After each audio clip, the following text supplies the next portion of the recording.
Yes, I'm on my way. Be there in 10 minutes.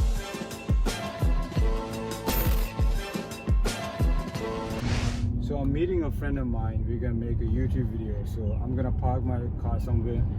Parkings are pretty expensive in Tokyo, so yeah. I got this from the Chinese,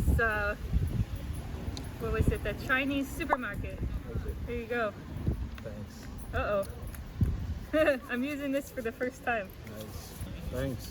You're welcome. Do you think I'm in the frame? I don't didn't know. see. See- Can you Do see? you want me to? Alright. Okay, so we are in Tokyo. We're gonna chat for a few minutes. Okay. So I'm gonna ask you a few questions. Like, what got you into YouTube? Actually, I started my YouTube channel like a year ago just for my family, and it was just to share stuff with them.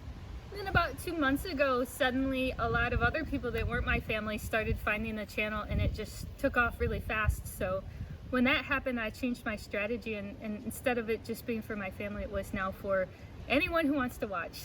Ah, nice. Yeah. So how many subscribers you gained during this 2 months? About 31,000, so 15,000 or so each month. Damn. So that's pretty fast. Yeah, very fast. Yeah, Like, I didn't expect that. Yeah, I've been on YouTube for 4 years and I have like 32. So bravo, man. We're You're even. Huh? We're even right Yeah, now. you're even. Yeah, you're gonna pass me in 2 days. It's a matter of time. Okay, you don't have to be humble. No. Okay, so what keeps you motivated to upload constantly, like weekly? I know it's a lot harder than a lot of people think. Yeah, So it what really is. Basically, my school is shut down. I went to Waseda University. I also went to Fudan, and all universities are closed. So I didn't really have time for YouTube before like I do now. So I'm able to put out maybe 2 videos out a week, which is a lot, doing subtitles. I'm just motivated by the fact that I have nothing else to do right now. Yeah, dude, And it's especially just- during this time. Yeah. And I found it's kind of fun. I think you have fun with it too. Oh yeah, for when sure. you're doing Yes. it. Yeah, it's funner than I thought. Before it was just for my family. Now, since I'm having fun with it, it can be for anyone. So what's the biggest difference living in Japan and China? I would say the language. Well, that was an obvious one.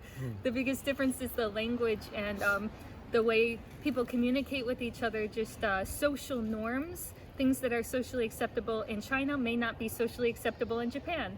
The way people act in Japan might seem a little cold to the Chinese. It just doesn't fit their culture, so that's quite shocking to me, and I'm still learning the differences as I go on.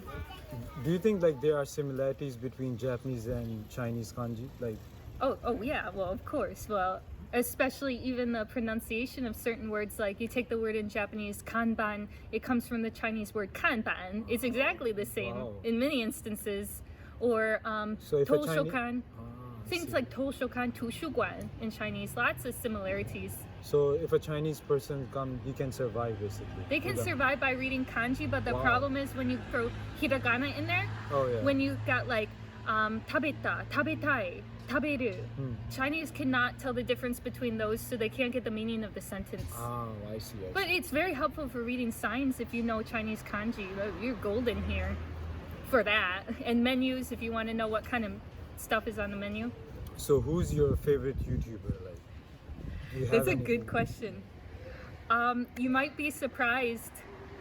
I think a lot of people were surprised who my favorite YouTuber is. It's a guy called Bald and Bankrupt, and he does these travel videos. He's got almost 2 million followers, Wow, and that's a lot. he knows Russian, he knows Hindi, he goes on these crazy adventures, and he's always outside. I'm not a big fan of indoor videos for myself, so I like that he's always moving. Is he American? He's British. Oh, wow. Yeah, he's actually British. Who else? Who else do I like? Are you talking about in the J-vlog community or No, just like in general? like. In general, I like Asian Boss. Oh, I like yeah. watching Very Asian good. Boss videos. Oh yeah, they're good. They do interviews, right? Yeah, they do, and Oh, they're yeah. really well done. Oh, yeah, a lot. absolutely. They're very professional. Oh, absolutely. So what's your? Do I look at the camera or you? Which one? I don't know, right? this is your This is my video, first. Okay. So what's your best and worst experience in Japan? Best experience in Japan has to be going to one of my students' houses. She was a 67-year-old woman studying Japanese, sweetest old lady I've ever met. You know, that classic, very yasashi oba-chan, Yes. very nice woman. And she took me to her house, and her 92-year-old mother, Wow.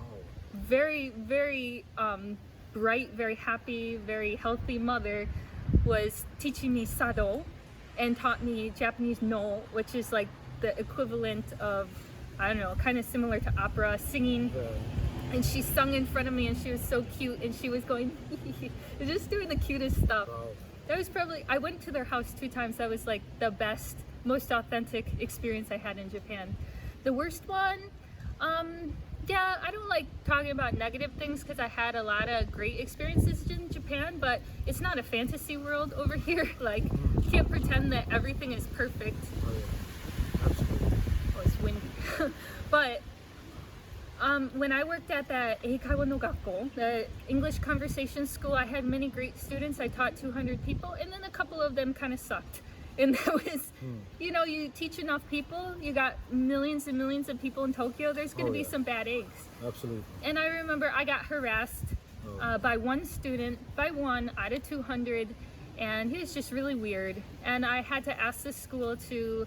What, he followed you? Or? No, he didn't follow me, but he brought a diary to his class, and I always get nervous when students bring their own material, like, oh my gosh, what is this going to be? And the diary was full of really inappropriate stuff, and he wanted me to read it out loud. Now, the most unfortunate thing about that story was this man was like 75 years old. Oh. He's out of It's like he doesn't probably. care anymore. He's not a salary man anymore. Doesn't have a job. He has full reign in his mind to do whatever he wants. And what disappointed me about that is our school in particular, didn't handle that very well because he's been doing that for many years, but he was a paying customer, so they just kind of brushed it off like, okay, you don't have to teach him anymore, but didn't expel him. And I think that was not the right decision. So best and worst, you know, take the good with the bad. Okay, so why did you decided to move to Japan? It's a long story. I was interested in Japan for a long time. I had visited here from China. I had started to learn Japanese because I learned Chinese first, and I love kanji and all that. It wasn't because of anime, though I like that too, to a certain extent. I felt like I thought I got rejected from my grad school application, or my grad school application got rejected, and I just moved to Japan because I didn't want to continue to teach English in China. And it just so happened that I was actually accepted into the school, but I got to live here for 1 year anyway, 2016 to 2017.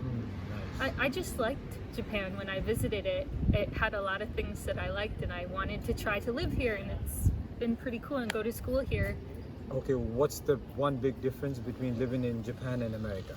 Ha, Yeah. just one. Just one is okay. Just one. Yeah. Food, portion, sizes. Oh yeah, for sure. Yeah. I'm gonna throw that one out there. Sometimes our Coke is like this big, Oh yeah. and the medium's like this big. You come to Japan, a medium's like a Dixie Oh, cup, yeah. and it costs the same amount of money. Like if you go to Costco, they have American size cola, everything, you know? Like Yeah. their food court. Yeah, I'm a fan of that. Actually, I've never seen such a huge slice of pizza. That's American size, my friend said. I'm like, wow, this is like 2 slices of Japanese pizza. It's like being between two extremes. I don't feel like they give you enough in Japan. I feel like they give you too much in America. The only place I found where it was just the amount I wanted was actually China. It was like in between. It just kills me that they charge you the same price and you get like less than half the amount. Yeah. Do you think I'm in the frame? I don't didn't know. see. Do Can you see? you want me to? Yeah, because you were in the frame perfectly. I tried to sit as. You're there. You're there. Oh yeah, yes, it's okay. About one of your shoulders is cut off, but Oh, okay. you're in it. Oh, yeah. You're in there. I think that's good. Thanks for watching. Hope Thanks for watching and Corona safe. What do I say? Stay away. Stay home. I think. They will be like, you guys are out.